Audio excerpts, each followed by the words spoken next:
मेरा नाम है लव कवात्रा और मैं बात कर रहा हूँ अक्षय आनंद जी से, जिन्होंने फिल्म की दुनिया में एक बहुत बड़ा नाम कमाया और मैं बहुत खुशकिस्मत हूँ कि आज वो हमारे साथ है। नमस्कार सर, कैसे हैं आप? नमस्कार नमस्कार नमस्कार लव भाई। सबसे पहले तो मैं प्रभु यीशु मसीह का धन्यवाद करना चाहता हूँ कि मैं आज आप लोगों के सामने सही सुरक्षित बैठ के आपसे बात करने आया हूँ। सर, सबसे पहले ये बताइए, लॉकडाउन में टाइम कैसे पास हो रहा है? लॉकडाउन में मेरा टाइम अच्छे से पास हो रहा है। जो सामान घर में लगता है, चावल दाल, उसकी खरीदारी करने के लिए जाता हूँ घर से बाहर। अब हमारे पास डोमेस्टिक हेल्प तो है नहीं, तो हम लोगों को अपना काम खुद अपने हाथों से करना पड़ रहा है। उसमें थोड़ा सा मजा भी आ रहा है। सर, कुकिंग करते हो आप? हाँ, थोड़ा बहुत करता हूँ। अब मैं कहूँगा मुझे ऑमलेट बहुत अच्छी बनानी आती है। स्पेनिश ऑमलेट बहुत बढ़िया बनाता हूँ। चावल बना लेता हूँ, चिकन बना लेता हूँ, दाल नहीं बना पाया हूँ अभी तक। एक चीज बताइए सर, मुझे ना ऐसा शक है कि आप बहुत फूडी हो, आपको खाने का बहुत शौक है। मैं बहुत बड़ा मतलब खाने का शौकीन हूँ और मैं अच्छा खाना खाने के लिए बहुत दूर दूर तक भी जा चुका हूँ। मेरे साथ भी जा चुके हो। मोहम्मद अली रोड हम लोग गए थे जब रमजान चल रहा था और वहाँ पे जाकर हमने इतना खाना खाया कि हम उसके बाद चल नहीं पाए थे। सर, आपसे ना एक दिल की ना बात शेयर करना चाहता हूँ मैं। बताइए। एक शो था, क्या कसूर है अमला का, जहाँ पर हम पहली बार मिले थे। राइट। तो जब मेरा वो शो में फाइनल हुआ था, उन्होंने मुझे बोला था कि पहला जो स्केड्यूल है वो धर्मशाला में होगा। तो उन्होंने मुझे मेरा फ्लाइट का टिकट भेज दिया, बोला कि आप 3 लोग एक साथ जाने वाले हैं, बाकी के 2 लोग आपको एयरपोर्ट पे मिलेंगे। उन्होंने मुझे नाम बताया, एक फारा मिलेगी और एक है अक्षय। मुझे तब तक ये बिल्कुल मालूम नहीं था कि वो अक्षय आपकी बात कर रहे हैं। जैसे मैंने देखा ना, मतलब कि अरे, मैंने कहा अरे ये है। एक होता है ना कि एकदम कोई सीनियर एक्टर आपके साथ में खड़ा होता है यार, तो एक तहजीब दिखाते हो, बड़ा नॉर्मल से, hello sir, how are you.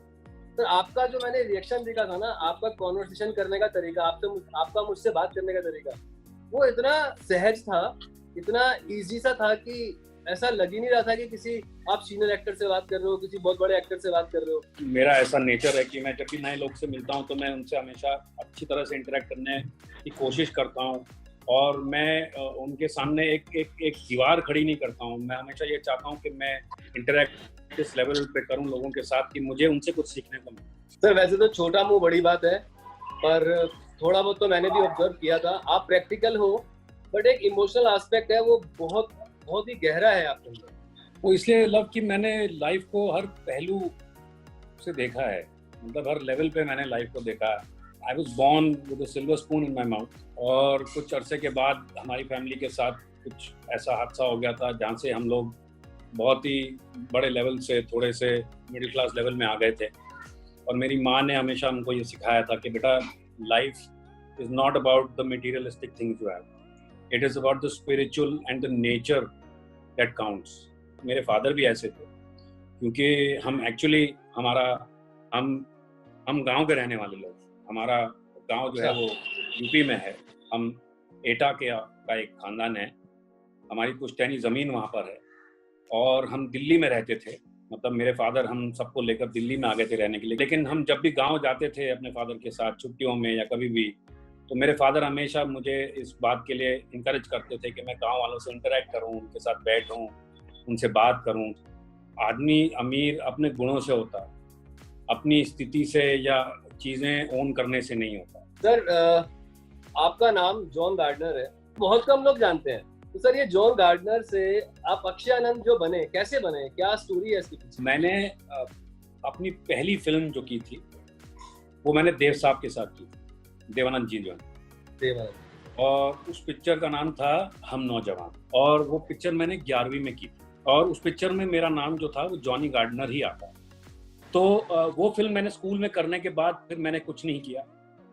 फिर मैं इत्तेफाक से बॉम्बे में जेवियर्स में पढ़ने आ गया था, जेवियर्स कॉलेज। और बॉम्बे में कॉलेज करते समय मैं एक ट्रेन में सफ़र करते करते आनंद महिंद्रू से मिला और आनंद महिंद्रू ने मुझे फिर एक सीरियल दिया था जिसका नाम था इंद्रधनुष, जो टाइम ट्रैवल पे बेस्ड था। और उस सीरियल में उन्होंने मुझसे कहा था कि तुम कौन सा नाम डालना चाहते हो, तुम जॉन गार्डनर डालना चाहते हो या कोई और नाम डालना चाहते हो। तो मैंने कहा नहीं, मैं अपने आप को कोई भी नाम दूं, लेकिन मेरे नाम के पीछे आनंद लगा रहना चाहिए। उन्होंने बोला क्यों? मैंने कहा क्योंकि I would like to honour and give this respect to Dev Sahab, जिन्होंने मेरे अंदर एक एक्टिंग का कीड़ा पैदा किया था, जिन्होंने मुझसे ये बोला था कि तू हीरो बनेगा, और आज मैं अगर आपके सामने खड़ा हूँ या आप मुझे इस सीरियल के लिए बुला भी रहे हैं तो इस वजह से बुला रहे हैं क्योंकि आपको भी मुझ में वो गुण नजर आ रहे हैं। तो उन्होंने कहा कि मेरे एक भतीजे हैं जिनका नाम हमने अक्षय रखा है, तो आप अक्षय नाम रखना चाहेंगे? तो मैंने कहा कि अच्छा नाम है।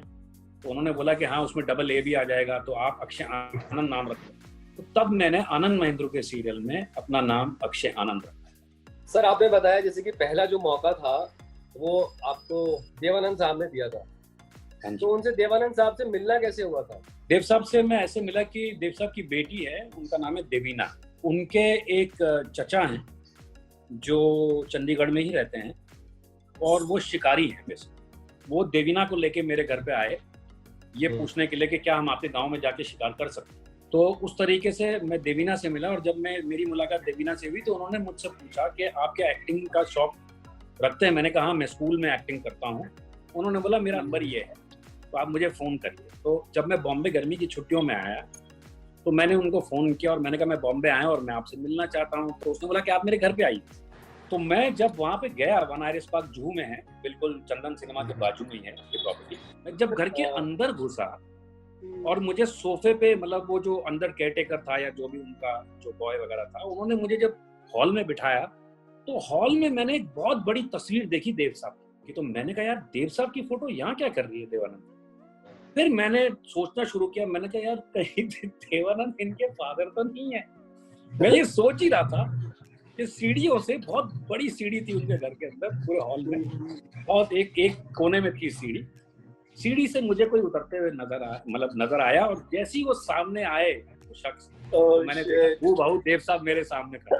तो ये थे मेरी कहानी कि मैं कैसे देव साहब से मिला और कैसे मेरी पहली फिल्म मुझे मिली। ये रियलाइज कब हुआ कि हाँ भैया मुझे एक्टर बनना है? मुझे तब रियलाइज हुआ जब मैंने इंद्रधनुष करना शुरू किया।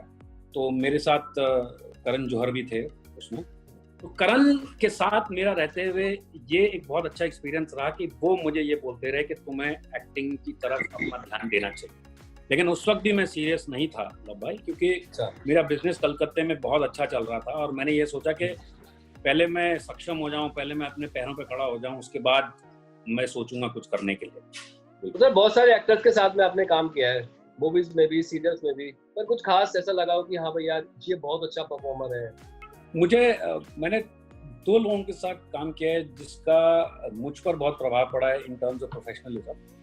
Aamir Khan and Ajay Devgn, they both were very very good actors who I learned something from, जिनसे मैंने सीखा कि सेट पे जाके, फ्लोर पे जाके आपको किस तरह का मूड मेंटेन करना चाहिए, कैसे बिहेव करना चाहिए।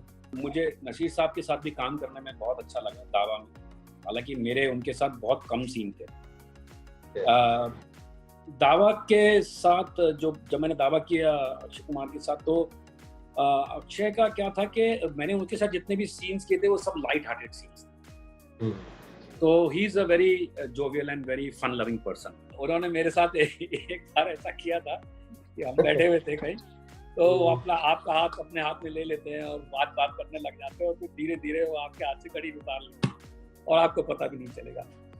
तो he's a prankster, yes he is, and that sometimes is also great because नहीं तो क्या होता है कि कभी-कभी सेट पे मूड बहुत ही टेंस होता है, काम पूरा नहीं हो रहा है, लोग तो वो लाइट हार्टेड कर देते हैं पूरे मूड को। सर मैं आपका एक इंटरव्यू देख रहा था, तो उसमें आपने ये बोला कि जो अच्छे से झूठ बोल सकता है वो अच्छा एक्टर भी बन सकता है। ये बिल्कुल सही बात है कि एक अच्छा झूठ बोलने वाला बहुत अच्छा एक्टर बन सकता है, क्योंकि वो जब आपके सामने एक्टिंग कर रहा होता है तो एक झूठी सी दुनिया, एक झूठा सा कैरेक्टर, एक झूठा सा एनवायरनमेंट आपके लिए क्रिएट करके उसके तहत, उसके दायरे में रहकर वो आपको एक कैरेक्टर क्रिएट करके देता है। मैं दिल्ली में जहाँ रहता हूँ वो पूरा बंगला एरिया है, वहाँ सारी बंगलोज। तो मेरे कुछ दोस्त हैं जो मेरे से दूसरे तरफ मेरे घर के पीछे रहते थे। तो मैं अपनी मम्मी से कहता था कि मम्मी मैं बस अभी आया, मैं घर से बाहर जाता था तो मैं कहता था बस मैं अभी आया। वो बोलती थी नहीं तुम बाहर नहीं जाओगे, बहुत गर्मी है ये। मैं बोला नहीं कोई बात नहीं, मैं वहां पहुंचूंगा, घर के अंदर बैठूंगा और मैं अभी आया, मैं आप टेंशन मतलब मैं अभी आया। और मैं कभी कभी क्या करता था, दूसरे दिन घर पे आता था, और जब मैं घर पे आता था तो मैं इस तरह से झूठ बोलता था अपनी मम्मी को कि मैं वहां पे गया और उनके घर वालों ने बोला तू यहीं रह, तेरा घर तो पास ही है, तू कभी भी चला जा।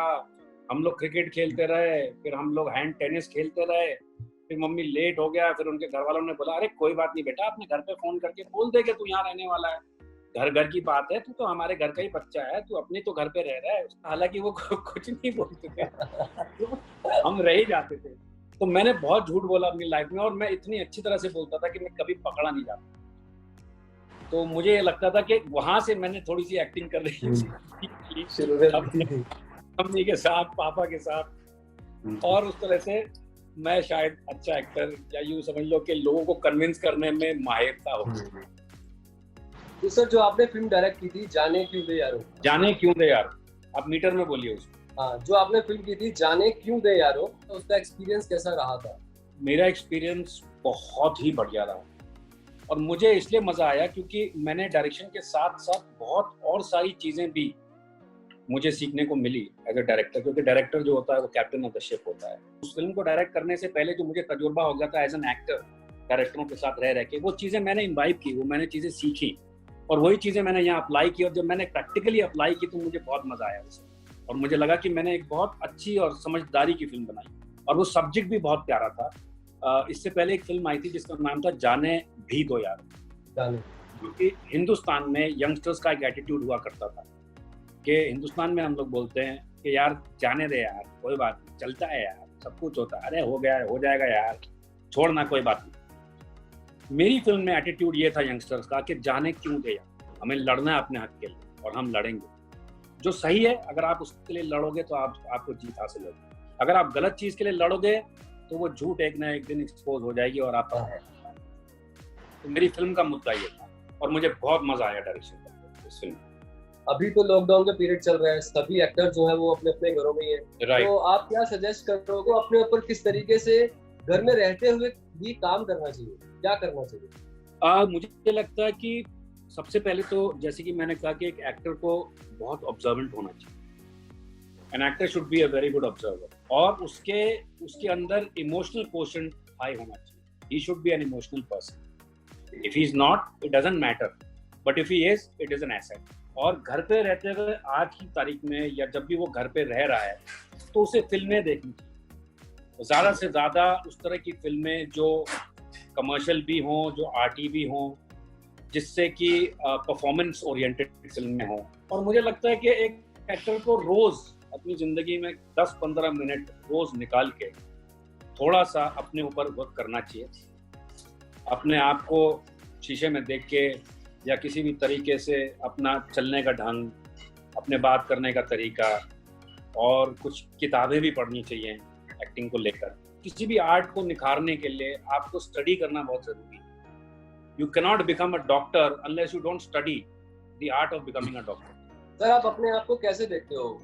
आप बोर्न एक्टर हो या आपने एक्टिंग सीखी है? मैं अपने आप को बोर्न एक्टर समझता हूँ। सर कॉन्वर्सेशन का एंड करते हैं इसी के साथ। सर आपसे बात करके बहुत अच्छा लगा। थैंक यू लव, मुझे भी मजा आया। कुछ ऐसी चीजें हैं इस इंटरव्यू में जो मैंने आपसे कही है, जो मैंने किसी से नहीं कही, किसी भी इंटरव्यू में मैंने किसी से नहीं बोला है, जो कुछ बातें मैंने आपसे आज रिवील की है आपको।